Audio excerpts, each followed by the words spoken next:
झोपेचं सोंग घेऊन झोपलेल्या लांडग्यांना महिला आरक्षण नकोय. महिलांना 33% आरक्षण देण्याचा निर्णय मोदींनीच घेतला. मुख्यमंत्र्यांचा काँग्रेससह विरोधकांवर जोरदार निशाणा.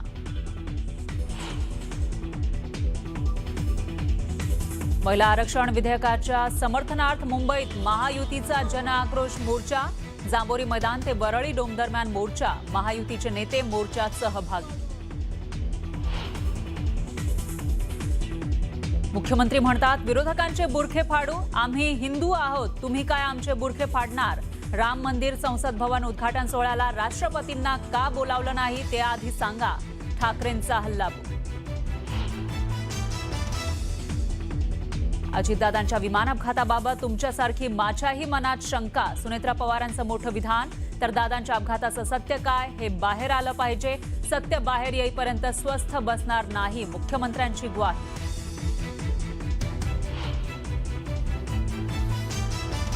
बारामतीच्या विकासात आपण सर्व एकत्र राहू हा शब्द. सुनेत्राताईंच्या प्रचार सभेत सुप्रिया सुळेंचं वक्तव्य.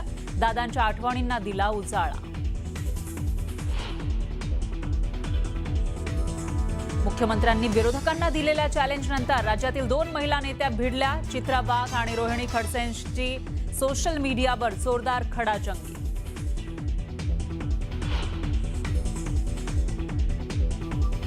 नाशिकच्या टीसीएस कंपनीमधील पीडितेचा धक्कादायक जबाब समोर. गुढीपाडव्याला आसिफ अन्सारीनं साडीचा पदर ओढला तर शरीरयष्टीवरूनही खालच्या पातळीवर केलं भाष्य. पीडितेच्या जबाबातून संतापजनक माहिती. अमरावतीच्या परतवाडा लैंगिक शोषण आणि व्हिडिओ व्हायरल प्रकरणामध्ये आयांसह 4 जणांना 7 दिवसांची पोलीस कोठडी. अचलपूर न्यायालयाचा निर्णय. गुजरात एटीएस कडून राष्ट्रविरोधी कारवायांमध्ये सहभागी असलेल्या 2 आरोपींना अटक. गजवाये हिंद विचारसरणीशी दोघांचा संबंध असल्याचा आरोप. मोबाईलमधून आक्षेपार्ह पुरावे जप्त. अमेरिका आणि इराणमधील चर्चेच्या दुसऱ्या फेरीआधी डोनाल्ड ट्रम्प यांच्याकडून इराणची स्तुती. मात्र अमेरिकेसोबत डील केली नाही तर बॉम्ब हल्ल्याचा कडक इशारा. चर्चेआधीच तणावाचं वातावरण.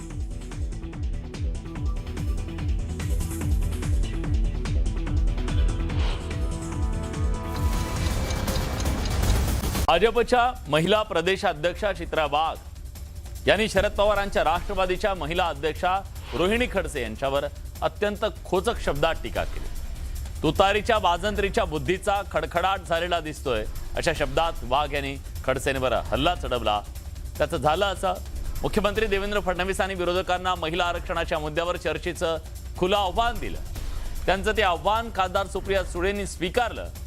पण चित्रा वाघ यांनी फडणवीस हे त्यांच्या बरोबरीच्यांशी बोलतील असं म्हणत हे आव्हान टोलवून लावलं. त्यानंतर रोहिणी खडसेंनी पोस्ट करत सुळेंनी आव्हान स्वीकारल्यामुळे भाजपच्या पायाखालची वाळू सरकल्याचा टोला लगावला आणि चित्रा वाघ यांचा उल्लेख चित्रा विचित्र असा केला. त्यामुळे संतापलेल्या चित्रा वाघ यांनी पोस्ट करत त्यांच्यावर पलटवार केला. सगळ्यात आधी पाहूया रोहिणी खडसे काय म्हणाल्या. आदरणीय सुप्रियाताई सुळे यांनी खुलं आव्हान काय स्वीकारलं तर लोकांच्या पायाखालची जमीन सरकली. चर्चेला येण्याची हिंमत नाही. आपण एक्सपोज होऊ म्हणून चित्रा विचित्र माणसांना छू म्हटलंय. बरं, या चित्रा विचित्र माणसांची जागा काय तर आधी यांनी आदरणीय शरद पवार साहेबांना बाप म्हणून, सुप्रिया सुळेताईंना मोठी बहीण म्हणून पद मिळवली. स्वतःची राजकीय पोळी भाजून घेतली आणि आमदारकीचा तुकडा काय टाकला की पक्ष सोडून गेले. तिकडे गेल्यावर देखील पवार साहेब सुप्रियाताई यांच्यावर टीका केल्यावर यांचं घर चालतंय. अशा लोकांनी तरी सुप्रियाताई सुळेंवर बोलू नये.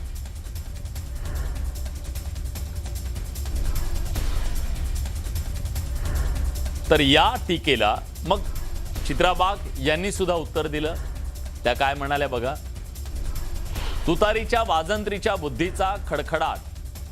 तुतारीची वाजंत्री तिच्या बुद्धीचा खडखडाट झालेला दिसतोय. तुमचे पिताश्री पक्ष सोडून राष्ट्रवादीत गेले तेव्हा कोणी कसला तुकडा टाकला होता का. आणि हो, छू म्हटलं तर भुंकायचं ही भाजपची शैली नाही. तुम्हाला मात्र तुमच्या मालकिणीला काही बोललं की मिरची झोंबते. आम्ही आजही नारी शक्ती बंधन विधेयकासाठी लढतोय. महिलांना हक्क देण्यासाठी मैदानात उतरला असता तर कौतुक वाटलं असतं, पण परंपरेतून मिळालेल्या खुर्चीत आरामशीर बसून भुंकणं सोपं आहे. बाकी खूप बोलता येईल, पण तुर्तास एवढंच, असं म्हणत चित्रा वाघ यांनी उत्तर दिले.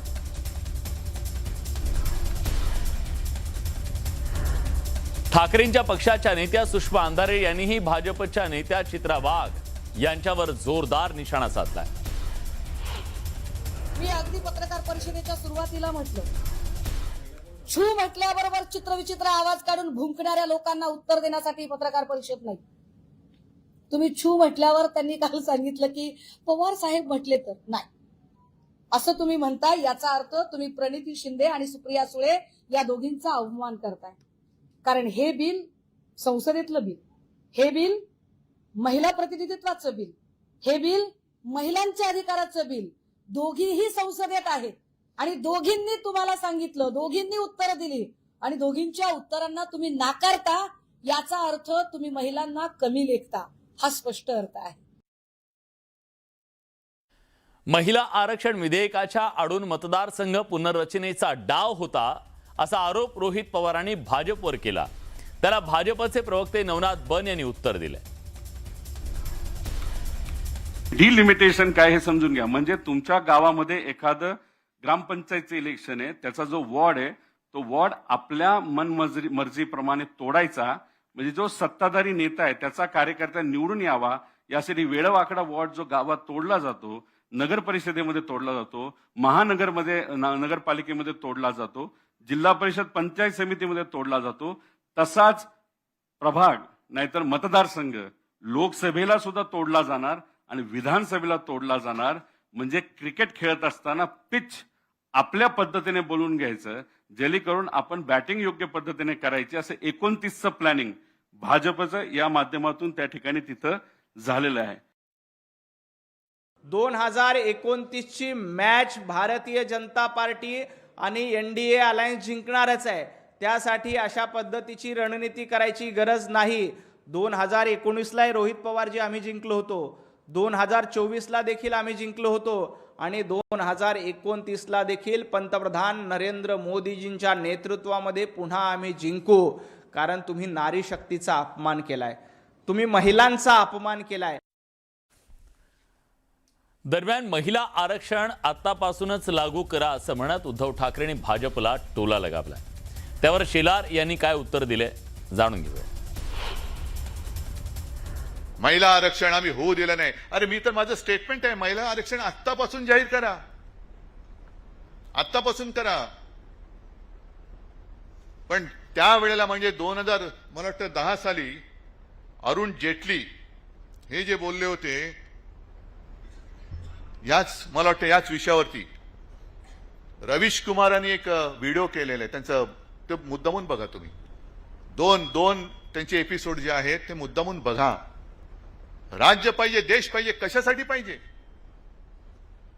आज सुद्धा तिकडे तुम्ही एका बाजूला महिला आरक्षण, आम्ही विरोधकांचे मुखवटे उतरवणार, बुरखे फाडणार, ठीक आहे फाडा.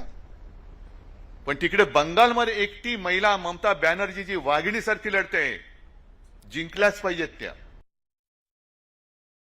उद्धवजींना महाराष्ट्राच्या राजकारणात आता जनतेने कुठल्याही निवडणुका समोर घेतल्या तरी बाजूला सारलाय. यानंतर त्यांनी आत्मपरीक्षण करणं हे अपेक्षित होतं, पण त्या ठिकाणी दिसतंय की एकावर एक चूकच. आणि आमच्या विरोधात राहू द्या हो, पण आपल्या माता भगिनींना मिळणाऱ्या न्याय हक्काच्या विरोधामध्ये उद्धवजींनी भूमिका घेतली. उद्धवजींच्या पक्षाचं हे पाप आहे आणि त्याबद्दल त्यांना शिक्षा जनता देईलच.